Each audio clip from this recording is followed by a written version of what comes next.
This is the Valley Today. New this morning, police are investigating reports of gunshots in North Moorhead. They got a call just before 10 last night from the 1500 block of 11th Street North. Police say they found a casing in a parking lot of a gas station, but they did not find any witnesses.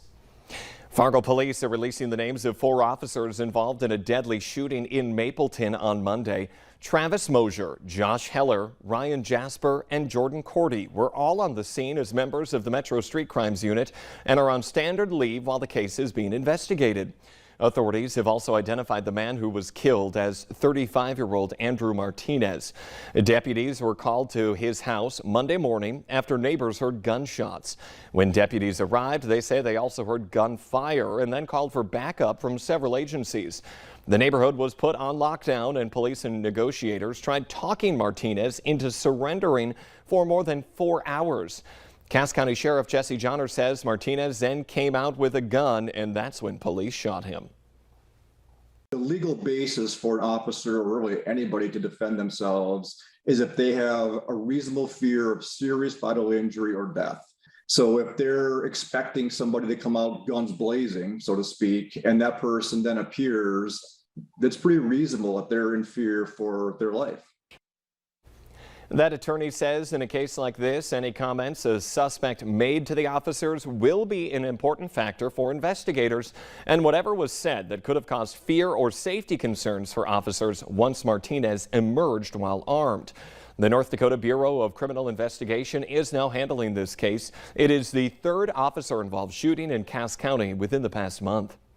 Just about 6:03 now on this Wednesday morning. Let's check your forecast out there with Lisa Green. Lisa, we're starting to see less and less of that sunrise every morning as we head toward fall now. I know, it's making me feel a little bit sad here, but we still have some good summer weather coming back. In fact, we've got some big swings in summer weather continuing today and into the rest of the week. And officially, we'll see the sun come up at 6:10 this morning here in Fargo. So just a few minutes that we're waiting on that sunrise, and it's already up in Bemidji at 65 degrees. It's 63 in Fargo, 65 in Grand Forks, and a cooler 59 in Devil's Lake. That's where that northwesterly wind is kicked in already, and it's driving in some cooler air for the Northern Valley right now, and that will continue to spread southward into the Southern Valley too. We've got some strong gusts in spots, a gust up to 40 miles per hour now in Grand Forks at the airport, Thief River Falls 32, and we're gusting to 29 in Jamestown. So a breezy start to the day, and we'll just keep that wind going for a little while here.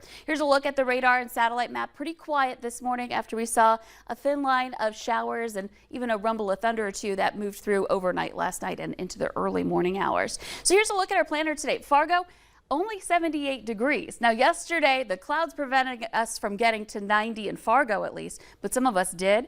We were still warm and muggy in the 80s with that humidity that was there. Today, a little cooler than that. It's going to feel a lot different with the drier air taking over too. Even though we didn't quite see 90 yesterday, the feel will be a lot different. And then the wind will also be a factor. We're looking at wind out of the northwest or north, steady speeds in the teens and 20s, and then the potential for some gusts that are higher than that. So let's take a look at our forecast here. Some of us are already seeing some strong winds in the Northern Valley. The wind for Fargo, though, picking up as we go through the morning. So we'll see some winds out of the northwest, gusting to around 30 by midday. That's when we see that potential for a 40-mile-per-hour gust, and that does last into the early evening. Eventually, this does calm down heading into tonight. And then we flip the switch again heading into your day tomorrow. More details on the warm-up and our next chances for some storms coming your way in just a couple of minutes. It seems you're tracking the storm almost every other day around here. Yeah, and in between, we're cooling things down, and then we're heating right back up before the storms. All right, Lisa, thank you this morning. It is now 6:05. International tensions are growing this morning as U.S. House Speaker Nancy Pelosi wraps up her controversial trip to Taiwan. She is the highest-ranking U.S. official to travel to that island in the last 25 years, testing the already strained relationship between China and the U.S. Despite their independent government, China considers Taiwan its territory, and Chinese officials say there will be serious consequences as a result of the visit.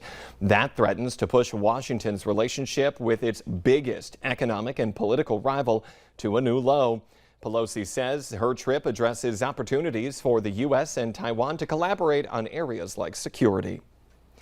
President Joe Biden says he will sign the burn pit legislation when it reaches his desk. The Senate passed the PACT Act last night after a number of Republicans dropped their opposition. That action came following nearly a week of delays, outrage, and protests led by former talk show host and comedian Jon Stewart.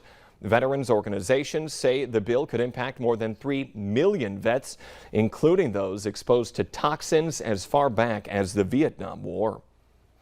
An evacuation order has been lifted at the University of Minnesota campuses in Minneapolis after a day-long investigation into a petroleum leak. Emergency crews are still working to pinpoint the source of yesterday's evacuation. Now, that included Williams Arena, Huntington Bank Stadium, Mariucci Arena, and the Alumni and Recreation Centers, as well as the area from the Mississippi River along University Avenue all the way to Interstate 94.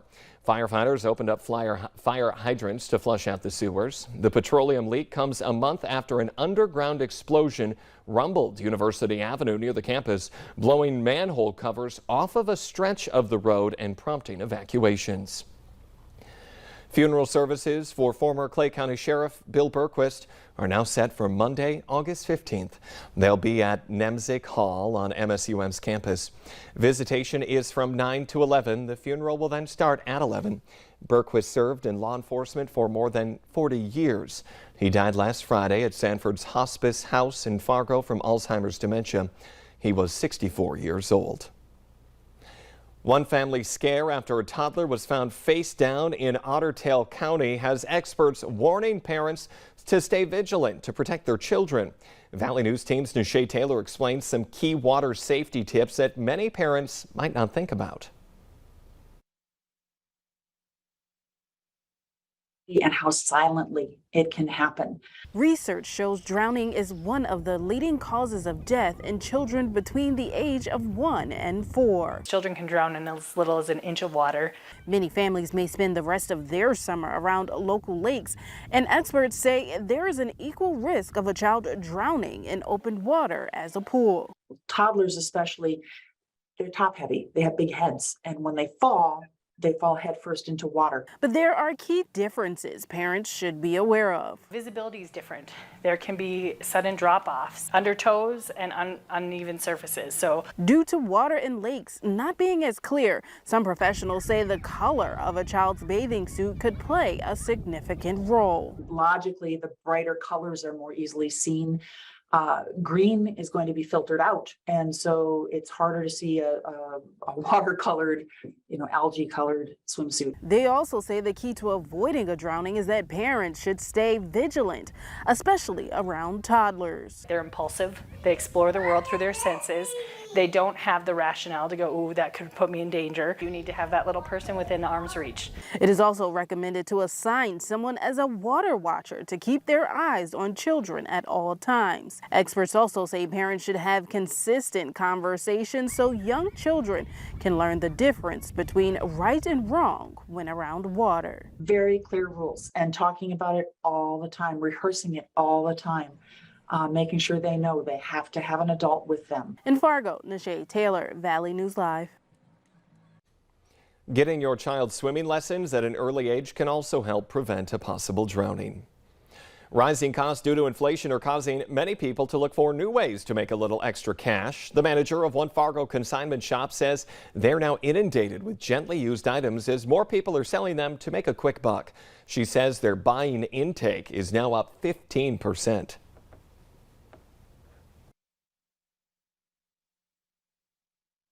Gotten down to the kind of bare bones of what they need. Sellers could get between 30 to 40% for their items from Clothes Mentor, but the manager says they have become selective about what they accept to stick to the current trends. Cows on the loose on a Minnesota interstate. Still to come this Wednesday morning, deputies head out for a roundup. But next, we get that weather roundup with meteorologist Lisa Green this morning on that cooler Wednesday weather expected.